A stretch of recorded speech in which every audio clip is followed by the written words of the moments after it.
खुलुमबाय बेयो बड'लेण्ड इंखं टेलिभिजन दिनै 25 मार्च 2022 शुक्रबार खालि सानसेनि बरादखौ नोंथांमोननि खाथियाव लाबोदों आं सदानन्द दैमारिया।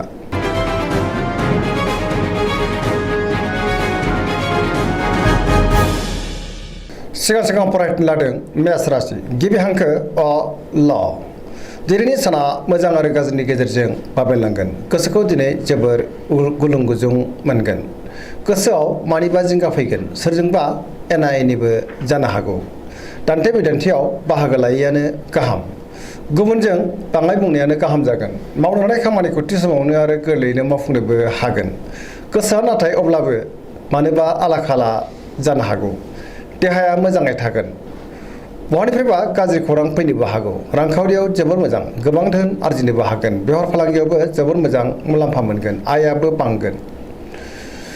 न'खराव दिनै बिसि फिसायनि गेजेराव एना एनिबो फैनो हागौ। बिमा बिफानि अननाय आरो बोरखौ नाथाय मोननो हागोन। गुबुननि गोसोखौ बोनो गोब्राब जागोन। गोसोनि बोलोआ लोरबां जागोन। समाजाव मान मोननो गोब्राब जागोन। लाइमोनफोरा हरखाबै गाज्रि खौरां मोननोबो हागौ। गोसोआबो दिनै जोबोर आला खाला जागोन। फरायसाफ्रा फरायनायाव गोसो दुंखांगोन आरो मोजां फिथाइ मोनगोन। नाथाय अब्लाबो नेगेटिभ एनार्जिनि गोहोमबो गोग्लैनो हागौ।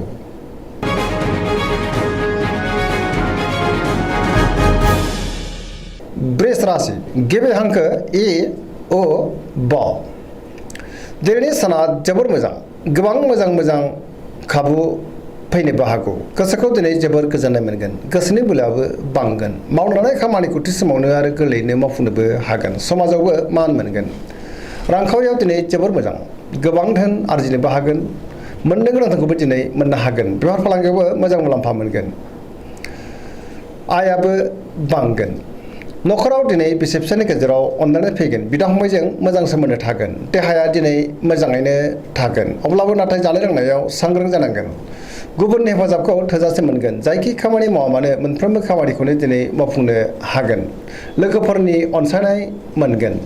गोसोनि साननायफ्रा मोगथाङाव जाफुंगोन। पजिटिभ एनार्जिनि गोहोम गोग्लैगोन। लाइमोनफ्रा जोबोर रमान्टिक जागोन आरो गोसोनि साननायखौ फोरमायलायनोबो हागोन।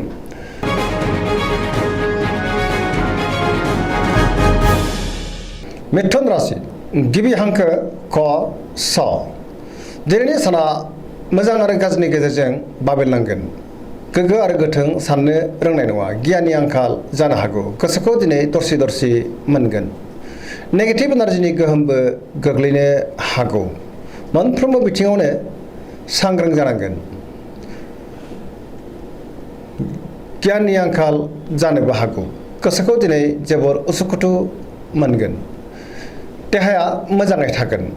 अब्लाबो नाथाय जानाय लोंनायाव सांग्रां जानांगोन। रांखावरियाव जोबोर मोजां, गोबां धोन आरजिनोबो हागोन। बेफार फालांगियावबो जोबोर मोजां मुलाम्फा मोनगोन। न'खराव दिनै अनलायनाय फैगोन। समाजावबो मान मोननो हागौ। गोसोनि बोलोआ नाथाय अब्लाबो लोरबां जागोन। मावनो लानाय खामानिखौ मावफुंनो हागोन। सोरजोंबा रायखोमा जानोबो हागौ। गोसोनि साननायफ्रा गुबुननिजों गोरोबलायाबो जानो हागौ। मोनफ्रोमबो बिथिङावनो सांग्रां जानांगोन। लाइमोनफोरनि गोसोआ दिनै जोबोर आला खाला जागोन। फरायसाफ्रा फरायनायाव गोसो दुंखांगोन आरो मोजां फिथाइ मोननो हागोन। धोरोमारि बिथिङावबो गोसो दुंखांगोन।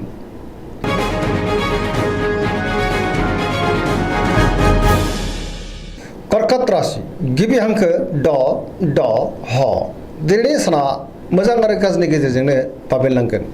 गोसोखौ दिनै जोबोर उसुखुथु मोनगोन। सोरबा लोगोजों रायखोमा जानोबो हागौ। गोसोनि साननायफ्रा देबारनांगोन। गोसोआव नेगेटिभ साननाय फैगोन। नेगेटिभ एनार्जिनि गोहोमबो गोग्लैनो हागौ।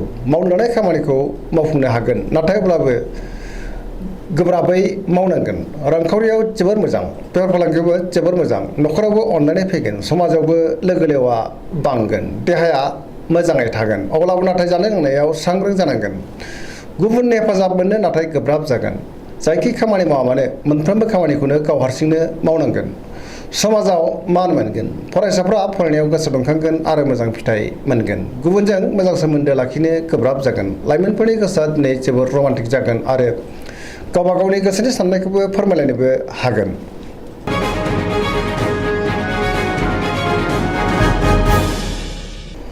सिंह राशि गिबि हांखो म ट दिनैनि साना जोबोर मोजां।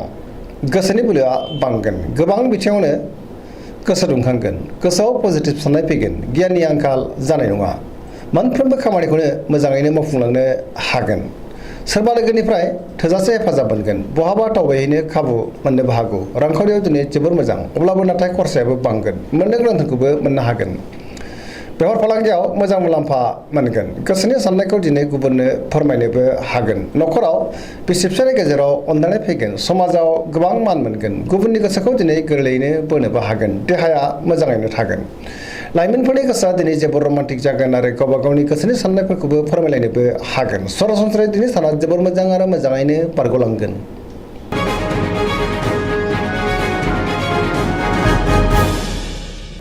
कन्या राशि गिबि हांखो प ट दिनैनि साना जोबोर मोजां गोसोआव बोलो बांगोन गोदान खामानिखौ दिनै जागायनो हागोन गोसोआव पजिटिभ साननाय फैगोन गोथों आरो गोग्गो साननो रोंगोन गियाननि आंखाल जानाय नङा जायखि खामानि मावमानो मोनफ्रोमबो खामानियावनो दिनै जाफुंसार जानो हागोन रांखावरियाव जोबोर मोजां गोबां धोन आरजिनो हागोन बेफार फालांगियावबो जोबोर मोजां मुलाम्फा मोनगोन आयाबो बांगोन देहाया दिनै मोजाङै थागोन न'खराव अनलायनाय फैगोन गोबां खामानियाव मुखुबबो थागोन गोसोखौबो दिनै जोबोर गोजोननाय मोनगोन पजिटिभ एनार्जिनि गोहोम गोग्लैगोन पजिटिभ साननो रोंगोन लाइमोनफ्रा जोबोर रमान्टिक जागोन आरो गोसोनि साननायखौबो फोरमायलायनोबो हागोन फरायसाफ्रा फरायनायाव गोसो दुंखांगोन आरो मोजां फिथाइ मोननोबो हागोन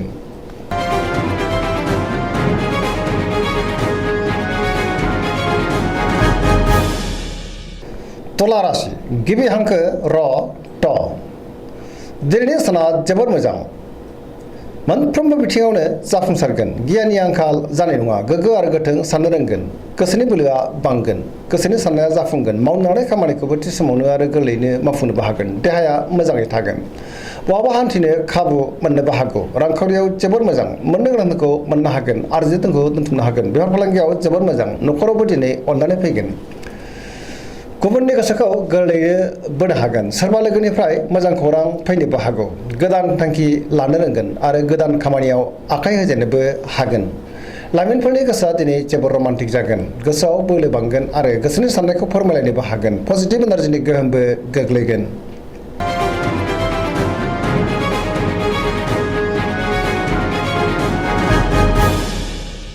वृश्चिक राशि गिबि हांखो न स दिनैनि साना जोबोर मोजां पजिटिभ एनार्जिनि गोहोम गोग्लैगोन समाजाव लोगो लेवा बांगोन सोरबा गोजाम लोगोजों बहाबा लोगो मोनज्लायनोबो हागौ गोसोआव गोग्गो आरो गोथों साननाय फैगोन मावनो लानाय खामानिखौ थि समावनो आरो गोरलैयैनो मावफुंनोबो हागोन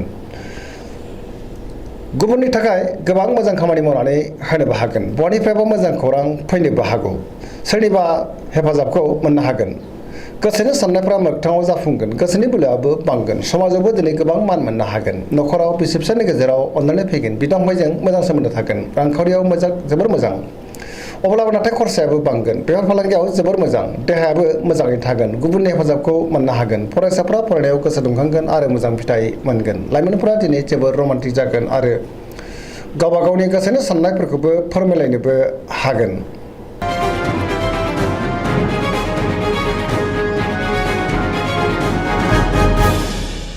धनु राशि गिबि हांखो ढ फ भ दिनैनि साना मोजां आरो गाज्रिनि गेजेरजों बाबेलांगोन गोसोआव गोनो गोथो साननाय फैनो हागौ गोसोनि साननायफ्रा देबारनांगोन मावनो हानाय खामानिखौ थि समाव मावफुंनो गोब्राब जागोन माबा नङा माबा मोनसे हेंथा नुजानो हागौ गोसोनि साननायखौ दिनै गुबुननो फोरमायनो हागोन रांखावरियाव जोबोर मोजां मोननो गोनांखौ मोननो हागोन आरजिनो दोनथुमनो हागोन बेफार फालांगियावबो जोबोर मोजां मुलाम्फा मोनगोन समाजाव मान मोनगोन बहाबा हान्थियोब्ला दिनै जोबोर मोजां आरो मोजाङैनो हान्थिनोबो हागोन देहाया मोजाङै थागोन अब्लाबो नाथाय जानाय लोंनायाव सांग्रां जानांगोन न'खराव अननानै फैगोन बिदा फंबायनि हेफाजाबखौ मोननो हागोन बहानिफ्रायबा मोजां खौरां मोननोबो हागौ लाइमोनफोरनि गोसोआ दिनै जोबोर रमान्टिक जागोन आरो गावबा गावनि गोसोनि साननायफोरखौबो फोरमायलायनोबो हागोन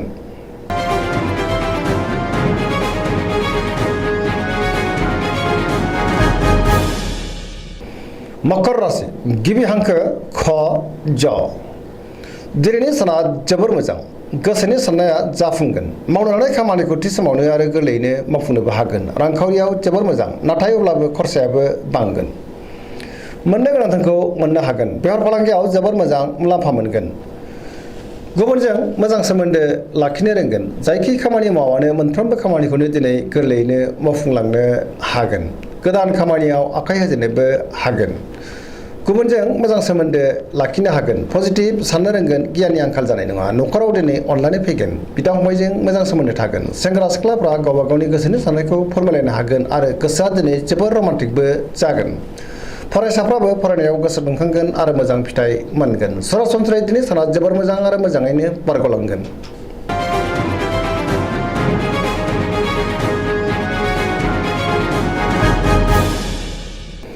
कुम्भ राशि गिबि हांखो ग स स दिनैनि साना जोबोर मोजां गोसोखौ जोबोर गोजोननाय मोनगोन मावनाय खामानिखौ थि समावनो आरो गोरलैयैनो मावफुंनोबो हागोन बहानिफ्रायबा मोजां खौरां फैनो हागौ समाजाव गोबां मान मोनगोन गोबां मुंदांखा सुबुंजों लोगो मोनज्लायनोबो हागौ रांखावरियाव दिनै जोबोर मोजां गोबां धोन आरजिनो हागोन मोननो गोनांथारखौबो मोननो हागोन बेफार फालांगियावबो जोबोर मोजां मुलाम्फा मोनगोन देहाया मोजाङैनो थागोन अब्लाबो नाथाय जानाय लोंनायाव सांग्रां जानांगोन न'खराव बिसि फिसायनि गेजेराव अनलायनाय फैगोन बिदा फंबायजों मोजां सोमोन्दो थागोन गुबुननि हेफाजाबखौ थोजासे मोनगोन बिमा बिफानि अननाय आरो बोरखौ मोननो हागोन पजिटिभ एनार्जिनि गोहोमबो गोग्लैनो हागौ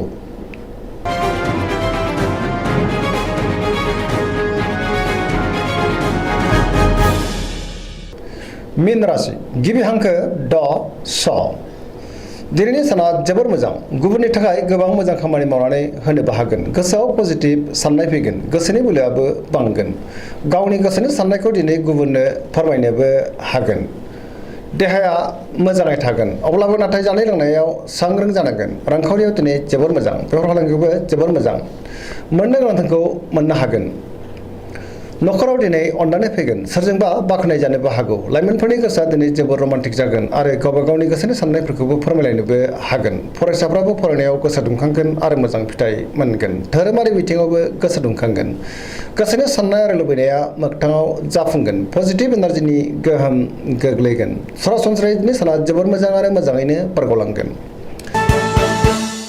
दिनैनि राशि फरायनाया एसेनोसै जोबनायाव बेखौनो खावलायो जाहाथे नोंथांमोना सानफ्रामबो जोंनि बे बड'लेण्ड इंखं टेलिभिजनखौ नायबाय थायो आरो साबस्क्राइब खालामो लोगोसे लाइक खालामो आरो शेयार खालामो एसेनोसै गोजोन्थों